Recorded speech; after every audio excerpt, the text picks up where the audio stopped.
Welcome, curious minds.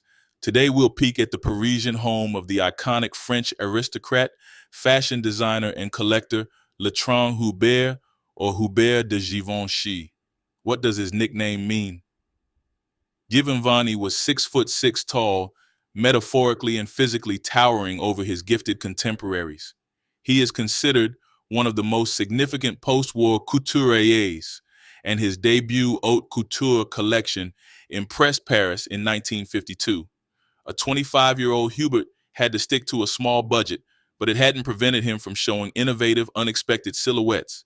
After opening his fashion house in 1952, Hubert de Givenchy dressed Jackie Kennedy, the Duchess of Windsor and Devonshire, Marla Aioli, and his close friend and lifetime muse Audrey Hepburn. The iconic little black dress in Breakfast at Tiffany's was the creation of Givenchy. We have also reviewed Hepburn's houses.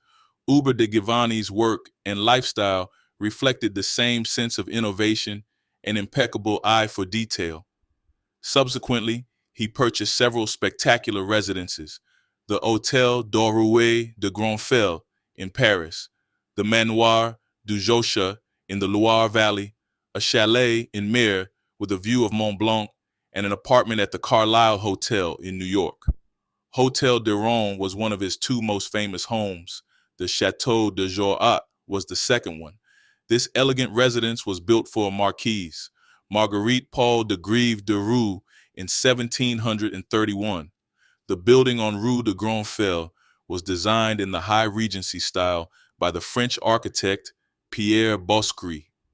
The Hôtel Dieu, also known as the Hôtel de Beauremont, became a French national monument in 1926. Its massive garden, cobblestone courtyard, and oversized double-lacquered dark green door make it one of the most magnificent private homes in Paris. The acclaimed couturier had long had his eye on it before he finally bought it. His close friend and collector, Susan Godefroy, offered Givenchy to sell him the second floor in 1986, and the designer accepted the deal. He spent 7 years on the hotel door, renovations. What I try to achieve is principally a harmony between architecture, decoration, and color, explained the couturier. Uber purchased the ground floor when it became available to collect the needed sum. Huber even placed various key pieces from his collection at the Christie's auction in 1993. Exterior of hotel doorway is spectacular. It's hidden from the street, solid carved limestone wall, adding privacy to the inhabitants. The interiors were also grandiose. Let's start with the first floor landing. The entrance alone was evidence of Givet's approach to interiors. It was very contemporary, with simple wood paneling painted and no gilding. In contemporary pictures, the Giacometti bronze, and some modern sofas and chairs, some 18th century objects as well. Then he had Regency armor, which had a monumentality. I think he had a fantastic understanding of scale. The hotel rooms look welcoming, comfortable, and filled with a subtle serenity. The decor was tasteful yet simple, with off-white boiseries, absence of gilding, and silk taffeta creamy curtains. Pictures by Picasso Mirza and Kurt Schwitters reflect Givenchy's love for art.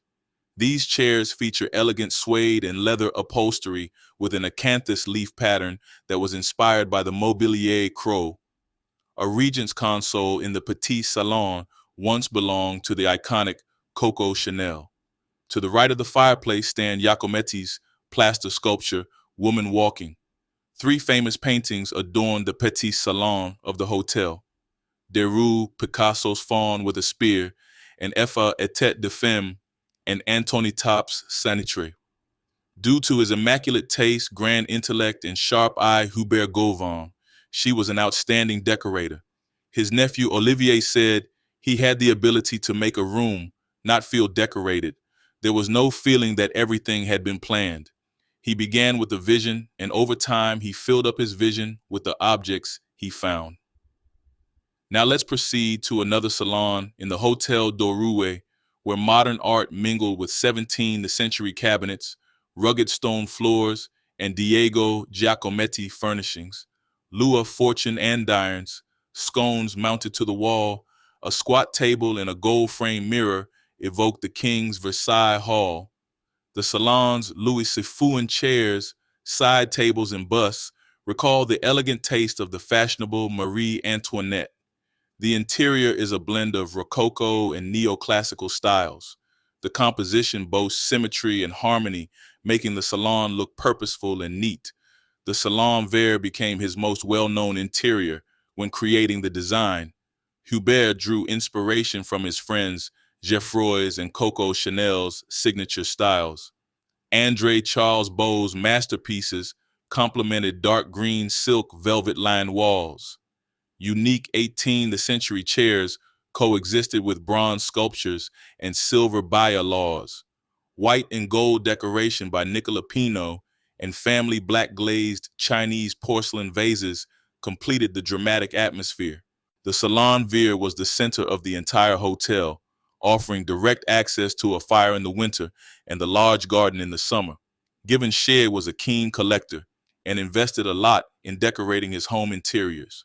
He wanted to create a cozy nest for himself and his life partner, Philippa Vienne, who had worked with Givenchy as a master tailor until 1962.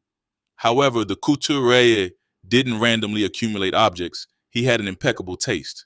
We can suggest this craving for collecting items arose from his childhood. Hubert's family was Protestant, which implied a certain asceticism in France. Givenchy started saving money for his first beautiful object, a giltwood Louis VI was Berger, when he had the opportunity. Then his hole began. The couturier bought the highest quality objects he could afford. He explained, little by little, I pursued my dream of acquiring furniture from the 17th and 18th centuries and contemporary art. This is proven by the tasteful decor of the drawing room at the Hotel Derde, which overlooks the garden, and the red bedroom with whimsy wallpapers. Once inside the hotel, it is clear that the same elegant aesthetic is at work. There is opulence and luxury in terms of materials, orally mounted or gilded furniture, mirrors, candelabra, hard stone vessels, mirror, black vases and bronzes, plus rich embroideries and carpets and a profusion of objects. But there is a rigor and symmetry in their arrangement that ensures an effect that is masculine and surprisingly unfussy. Nothing is extraneous, as you can see. The designer adhered to the principle that the classical never meant boring.